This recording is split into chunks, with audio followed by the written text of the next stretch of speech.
Hledáte komerční pozemek či zajímavou investiční příležitost v blízkosti Prahy? V okrese Praha Západ na pomezí obce Nučice a obce Loděnice pro vás máme pozemek o celkové výměře 7835 m².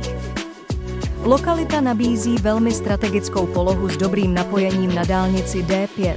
Díky tomu je Praha v dojezdové vzdálenosti 15 a Plzeň 60 minut. Pozemek poskytuje široké možnosti využití, například pro komerční i rezidenční developerské projekty, sídla firem, skladové prostory, lehkou výrobu a logistiku a další projekty využívající strategické polohy pozemku. V okolí naleznete základní a mateřskou školu, obchod s potravinami a nedaleko máte také golfový rezort. V okolí se pak rozprostírá krásná příroda CHKO Český kras a CHKO Křivoklácko. Zaujala vás tato mimořádná příležitost? Neváhejte nás kontaktovat.